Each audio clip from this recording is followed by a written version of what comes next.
係各位網友，呢一個消息啊，我應該點 grade 佢呢？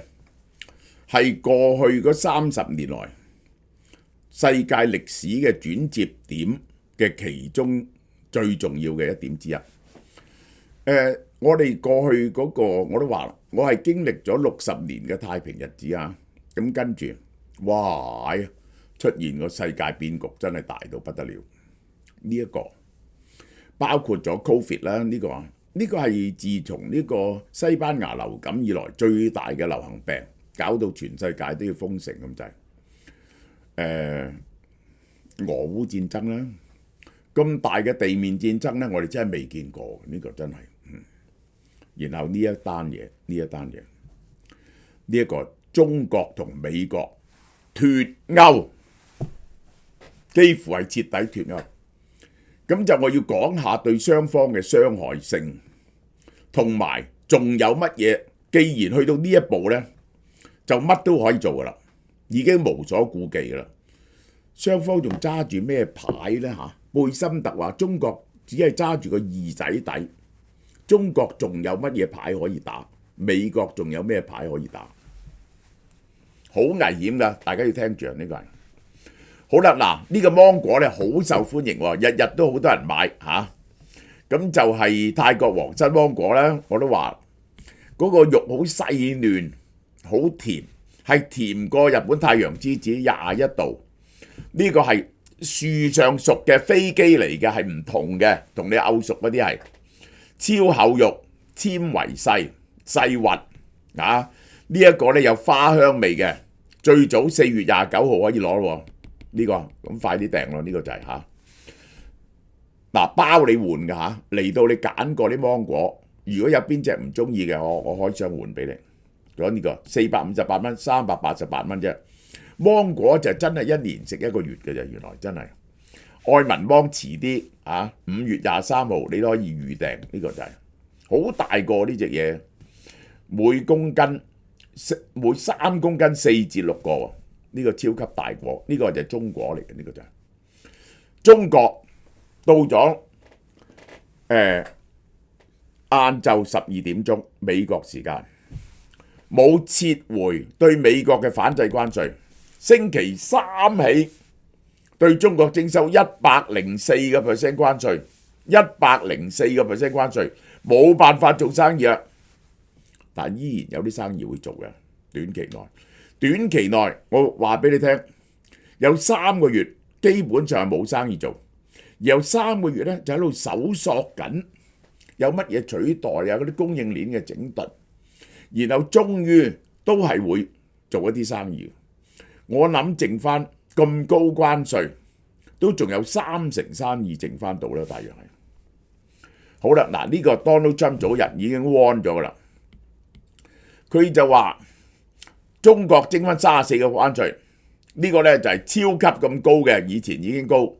有非貨幣嘅關稅、非法津貼呢一個貨幣操控，如果佢唔收翻，你收佢50%。咁後來呢，日頭嗰陣時呢發生件咩事呢？佢話可以同中國有得傾嘅，如果中國我等緊中國打電話嚟，結果冇打電話嚟。應該點講呢？點解會有呢樣嘢傳出嚟呢？搞到呢就道瓊，搞到呢美國股市早段呢係反彈咗就3-4%，結果到12點104%關稅插翻落去低收。中央召開周邊工作會議，強調要周邊鞏固戰略互信。嗱，佢哋中共嘅對策呢就係攬住東南亞國家貿易，攬住東南亞國家，加強對日韓嘅貿易，希望可以減低個衝擊。嗱，我琴日喺個片講咧，呢個就係一個膽小鬼 Chicken Game， 亦都係鷹鴿遊戲。終於兩隻鷹遇上，終於兩敗俱傷。我解釋俾你聽。邊個傷得慘啲呢？咁樣短期嚟講，大家差唔多嘅啫，差唔多嘅。長期嚟講呢，中國傷啲嘅，中國傷啲啊！成個故事 ，Donald Trump 回獲白宮前咧，平均嘅關稅已經係13。嗱，我又睇過有19嘅，其實係19。平均有人話加權，因為咧你有一部分係豁免嘅，有一部分低啲嘅，你要根據嗰個貿易量嚟到調整呢個權數嚟到決定個實際關稅係幾多嘅。咁有人話13，有人話19，計出嚟唔同。好啦，2月4號呢個就芬太尼加嘅關稅，先加10%，中國唔理佢，佢再加10%。嗱，呢個係威脅啫。去到呢度已經冇意思啦。如果佢夠膽買委內瑞拉石油咧，加多25%，我諗佢會繼續買過。咁呢25%咧就可能加上去噶啦，然後加34%，然後加50%。於是我哋得到條數係幾多咧？呢個咧84，104加13，117%關稅。暫時所有貿易停頓，我未曾見過呢種 situation。呢個係嗰啲經濟學家話人類有史以來最大嘅一次關稅提升下，呢一個係超越咗 Smith-Hillary Act 1930年嘅，超越咗1890年嗰個麥根尼稅，係人類有史以來第一次咁樣加稅。點解呢？我解釋俾你聽。美國普通咧係收2又3%稅嘅啫，由2又3%咧，如果全球加埋呢一個嚟講拉平咧，係25%度啦，起碼25%啦嚇。咁就係可能唔止啊，可能係30%，由2點幾個 percent 加到30%。於是個事非常恐慌，去到恐慌嘅盡咁滯啦。呢個就係Extreme Fear 入邊嘅絕大部分。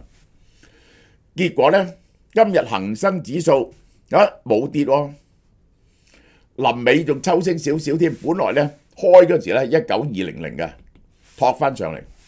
嗱，港股今日反覆，恒生尾市升200點，大市成交3790億，北水流入319億，破紀錄。出動晒所有資金嚟到回購股票，呢個就係佢睇佢托得幾耐。其實呢個完全係愚蠢嘅，喺呢度托住嗰個價。即係作為一個 X 嘅股票莊家，我係完全反對喺呢個點嚟到托個股市嘅。上證咧亦都係托住咗升少少。台灣就大鑊啦，台灣跌到又跌1000點，琴日已經跌少咗噶啦，今日再跌過1000點，台積電跌到700幾蚊，台積電嘅，我老婆好想買啊，我攬住佢叫佢唔好買，唔准買，唔准買，唔好買住，700幾蚊啊，1100幾蚊賣咗，700幾蚊買唔買翻？唔好買住，好啦，17391。又低過港股下，點解台灣股票跌得咁犀利呢？係因為台灣有好多產品係去中國加工去美國，呢部分死晒，所以今日再跌多啲，明唔明啊？台灣去美國嘅產品抽32% 稅，我諗短期內佢1個月內咧係停頓嘅。但係慢慢咧就會恢復㗎，佢恢復翻到去90%嘅90%，將會恢復翻，因為嗰啲32% 關稅，就算傾唔掂都恢復翻90%。但去中國嗰啲死晒，嗰啲中間物品，咁樣加埋咧，台灣嘅出口係會跌20幾個 percent 嚇，台灣啲樓價跌。嗱，但係我話俾你聽嚇，台股再低啲咧，台股係非常買得過嘅。個理由，我出呢個緊急消息，今日喺50蚊嘅話俾你聽，我哋等機會買台股啦。台股特別值得買，除咗印度之外係美股市場今日結果收市，納斯達克跌2.1，Standard and Poor 跌157，大家睇下，呢一個係呢個亞馬遜跌2點幾 ，Tesla 最大鑊啦，4%。我話俾你聽 ，Tesla 點解咁大鑊咧？第一，佢嗰啲鋰電池啊，全部三元鋰電池就係喺日本、韓國、美國做嘅，包括佢嘅4680。啲人硬係唔明白，佢嗰啲磷酸鐵鋰電池咧，平啲嗰隻電池咧，絕大部分係寧德時代做嘅。而家呢樣嘢咧變咗，應該佢屬於係以前係豁免嘅104%關稅嚇。仲有大鑊，佢嗰個亮點啊，佢個第一季嘅 delivery 就係佢嗰種energy 嘅生意 ，energy 嘅生意呢幾個月冇得做，簽咗合同都交唔到，因為佢40%成本係磷酸鐵鋰電池嚟嘅，而家磷酸鐵鋰電池咁貴，人哋簽咗合同，你都要加佢價喎，如果唔係你蝕本喎。咁呢個你可以加價嘅，因為呢個叫 force majeure， 呢個係不可抗力。仲有邊隻跌得犀利啊？呢一個係呢個全線下蘋果嗱，呢兩隻重傷，亞馬遜又有越境嘅電商，呢啲大鑊啦！一陣我話俾你聽，邊個死得緊要？呢個蘋果係冇得救嘅。佢話 Tim Cook 仲認為呢個係短暫嘅啫，佢翳到 Donald Trump 去豁免佢嘅，佢係翳唔到嘅。我話俾你聽，蘋果嘅電腦、蘋果嘅 MacBook、蘋果嘅 iPhone 有80%幾係喺大陸做嘅。而家佢係 subject to， 佢以前豁免㗎104%關稅。個蘋果手機啊，要賣多500-600蚊，咁啲人咪唔買咯，係咪？或者走去外國買，開咗翻嚟咯，走去加拿大買咯，呢個就係好啦。嗱，中國主要嘅出口地，嗱我講俾你聽，中國受幾大嘅重傷咧？呢一個去美國5000幾億，越南1600幾億，馬來西亞1000億，泰國300幾億，印尼呢啲地方好多去完佢嗰度，都係去美國嘅，仲有去墨西哥1000幾億，加埋咧，中國有1萬億出口係受打擊。呢1萬億喺未來嗰3個月接近停頓。我解釋俾你聽點解嗰啲大嘅汽車公司咧已經宣布暫停對美國出口啊！呢個就包括咗福士。點解啊？架車加多30%價，你會唔會買呢？佢唔敢運啲車嚟喎，運咗嚟擺咗喺度，大鑊啦！擺喺個倉度，納咗稅賣唔出，咁點啊？佢停咗落嚟，等個市場澄清。第一，呢個關稅係咪會 lasting， 係咪會持續？嗱，呢個我都有兜。於是佢生意咁 uncertain 嗰時咧，佢唔去住。第二，佢就標價加50%、加40%，睇有冇人買先，有人訂先至去，睇清楚個 demand，然後先至敢俾嗰個標條。中國呢1萬億生意咧，未來嗰3個月咧，至多剩翻1-2成。終於呢1萬億生意咧，係剩翻3成到啦，30% 到啦，我覺得係唔見咗7000億到啦，唔見咗7000億美金。好啦，中國嗰個出口去到呢度巔峰，係佔咗佢嘅 GDP 咧35%。去到呢度之後咧，佢就大跌啦。點解啊？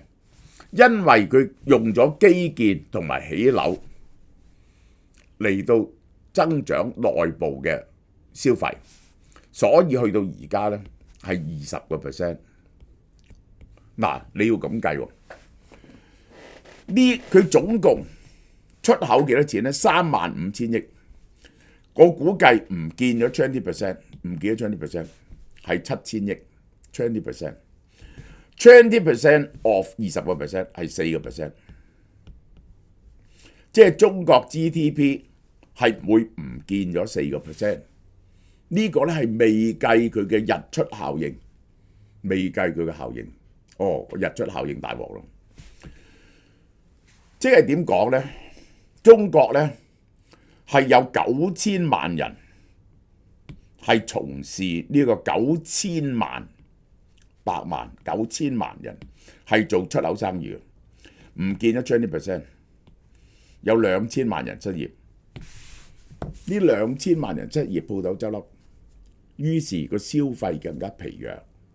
個消費更加疲弱咧，個樓價就繼續差所有消費咧減弱，消費減弱就變咗個 vicious cycle， 繼續向下傳導。中國嘅經濟係喺第二季 directly punch into 深度衰退，但係習近平覺得唔緊要，點解啊？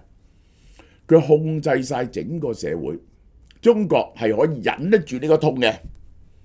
因為佢唔需要理嗰啲人民做咩，中國即刻急劇衰退。中美脫鈎係一件歷史上好大嘅事，中美去到咁根本係搲爛晒塊面啦，呢個就已經係好啦。美國我睇下美國嗰邊係點喎，入口嗰邊係點喎？嗰啲電話大鑊啦，電話由中國去嘅。呢個有啲由印度去就20幾個%，由越南去嘅49個%。三星咧都大鑊喎，三星大部分越南做，但係三星有啲喺韓國做，韓國去嗰啲咧就20幾個%，但係唔夠美國賣嘅。呢個就係自動數據呢個就係小商品死晒。蓄電池呢個大鑊啦，呢個蓄電池係要繼續入口嘅，你唔可以唔入口嘅，冇地方買到咁多嘅玩具呢一個係機動車、汽車零件、燈。我講俾你聽，佔美國市場幾多呢？邊個呢？中國喺美國市場最大嘅10種商品，視像遊戲機佔咗87%，智能手機76%，另外24%就係三星嚟嘅。玩具77%，手提電腦78%，鋰電池70%，就係所有嘅磷酸鐵鋰電池。呢個 Tesla 周身都痕。我哋再睇細分類最犀利嘅呢啲係細分類，係喺呢個電熱氈99%，有冇人可以取代啊？冇人可以取代，冇人可以取代。短期內係不可能嘅，就算佢加100%嘅關稅，你都要同佢買。結果你都係要同佢買。過得幾個月咧，就有部分可以來自東南亞做到出嚟嘅，呢啲唔係好複雜啫，呢啲做到嘅。譬如可以台灣又可以做到，但係佢就貴啲咯。焗麵包機97%，保溫樽、保溫瓶97%。人造花膠花黐膠花啦，呢次97%。煙花炮仗，哎呀，7月4號國慶迪士尼冇煙花。嬰兒手推車，喂，當中國停止咗直接或者間接供應8000億美金嘢俾美國，你知唔知對美國嘅 GDP 造成幾大影響呢？佢8000億呢係入境數啫，8000億美金。你估到零售層面係幾多呢？一般嚟講都6倍以上，即係5萬億。Out of 美國整體經濟23萬億，有20% 嘅 consumption 係唔見咗要買嘅嘢。咁咧造成極大嘅短缺，個通脹就不得了。筆記型電腦91%，聖誕裝飾品冇晒，聖誕裝飾品，電子遊戲機85%。我哋睇下中美嗰個貿易，佢呢一個喺由呢度 Donald Trump 上台加佢關稅呢度喺呢度，佢真係跌翻。呢個係因為疫情。當中加關稅，佢跌翻落嚟，然後因為疫情飆翻上去，而家跌翻落嚟，其實轉咗去東南亞。中國35000億，其中起碼8000至9000億係去咗美國嘅，係25% 嚟嘅。我話俾你聽，而且係最好賺嘅部分。好啦，而家中美完全反晒面，中國有咩可以做呢？喂，呢個完全斷交，造成中國嘅失業、中國嘅衰退，但中國忍住佢。中國嘅貿易盈餘咧，差唔多70%係來自美國嘅，冇晒貿易盈餘。好啦，結果中國做第一樣嘢，以前唔敢人民幣唔敢貶值，因為驚美國話你係貨幣 manipulation， 而家放人民幣貶值。嗱，過去幾日咧，佢已經開始放緊人民幣貶值啊！佢一路守住條線，唔敢俾佢過7.3，呢個離岸去到7.358。究竟佢會放到幾高呢？呢個係佢而家有個問題嘅。如果個人民幣貶值得太過快，就所有外國資本喺中國都意圖逃出，包括嗰啲熱錢買咗債券、買咗股票嗰啲，不惜任何代價而出。咁呢，中國就有一個現金流出，促進呢個通縮，呢個第一。第二課，習近平嚟講呢，如果一計個人民幣匯率啊，中國嘅 GDP 就下跌啦，即係好似當日日本本來係世界第3經濟，因為日元貶值，日本一路縮細個經濟，中國嘅經濟不停縮細。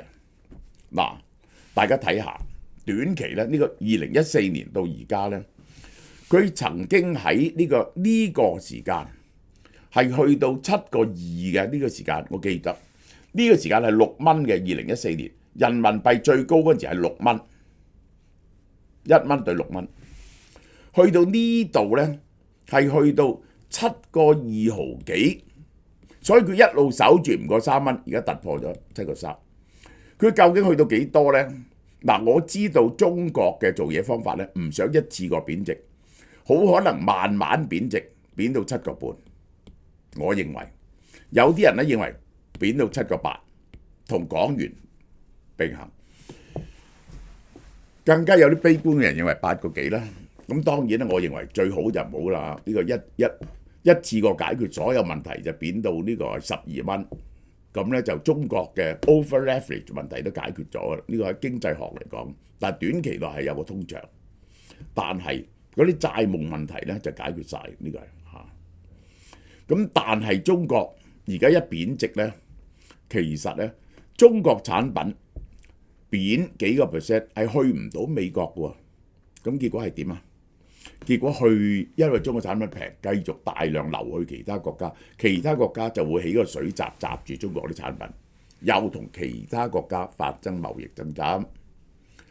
好啦，嗱，人民幣匯率嘅變化嚇，1981年嗰陣時咧，人民幣啊係高過美金嘅喎，然後到咗朱鎔基嗰陣時，一下由4.758變咗8.664，一次過貶落嚟。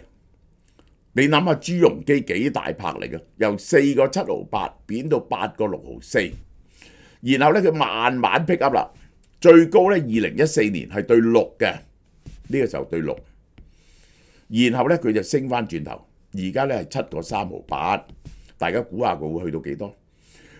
但係上次咧 Donald Trump 實際上加佢10幾個%關稅咧，佢就用貶值10%嚟到對付，但今次加。其實係加咗104%關稅咧，你貶8%對美國係冇作用嘅，你再貶多啲咧，係對其他國家係衝擊緊其他國家。最大鑊嘅就係香港啦。當人民幣進一步貶值，香港人北上更加嚴重，大陸遊客唔嚟香港。而且呢個係一個好嚴重嘅問題。其實我會講俾你聽。而家係好有可能港元脫鈎㗎啦，咁樣就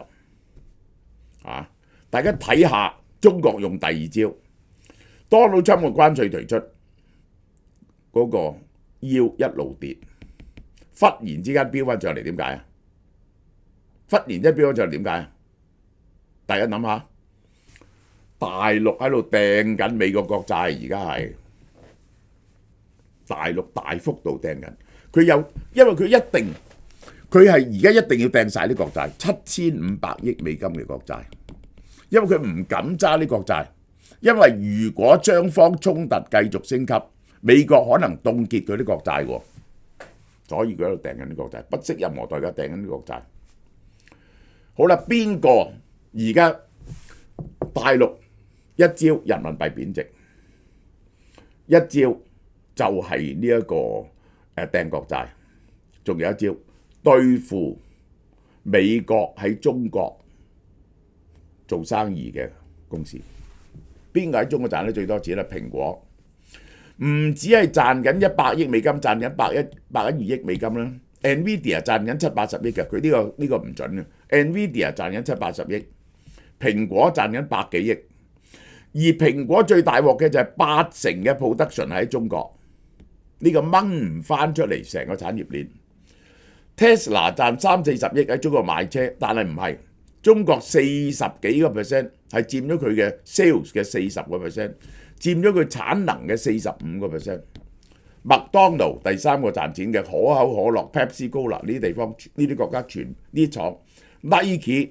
Nike 咧有70%嘅，佢喺中國啊係佔佢10幾個 percent 嘅 sales， 但係佢喺中國係有2成嘅 production， 有8成喺越南，所以佢重傷啊。Starbucks、Microsoft 唔係賺好多 ，Johnson & Johnson 啊嗰啲藥公司咧都大鑊。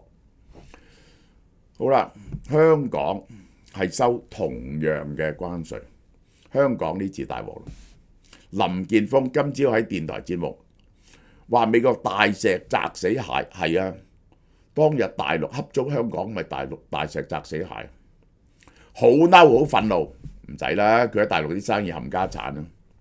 但係佢支持國家企硬，如果跪低咧就冇掟企啦，啊，跪低就會冇掟企啊，因為咧美國，你聽咗美國話咧，你就要放棄你嗰套舉國體制啦。佢係唔肯放棄呢套舉國體制，即係習近平認為而家冇人可以逼中國吞一啲佢唔願意接受嘅苦楚。我記得佢嗰時講嘅貿易戰。呢個就係中國係一定可以維護自己嘅基本利益嘅，所以情願同美國全面抹面，叫港商堅強，支持國家，必要時就跳樓，好嘛 ？OK， 超貓貓眨下眼1年，咁就係佢係4月11號開張嘅超貓貓嚇，咁今年呢4月12號開張，舊年。今年4月11號咧就1年啦，好多謝大家支持咧，真係衷心多謝。咁梗係要送啲禮俾大家啦。咁凡係咁點樣送咧？咁就睇你嘅消費額啦。凡係喺2024年4月12號開業到2025年4月11號期間，到門市或者網店消費，每7000蚊嘅人就送一本《大起大落的皇帝》。就係簽名本嚟嘅，呢個就係無條件嘅，係送俾你嘅。你去任何間網店都可以攞啊，你喺個名單度就。咁我哋會 send 一個 email 通知你啊。咁咧就或者如果你喺網上購買嘢咧，邊次買嘢咧，佢就會送埋俾你。你睇一睇佢咧，佢送埋俾你。至於買到2萬蚊嗰啲咧，再送多一本朱元璋，因為朱元璋咧就少好多嘅嚇。咁就係少少心意啦，少少心意啦。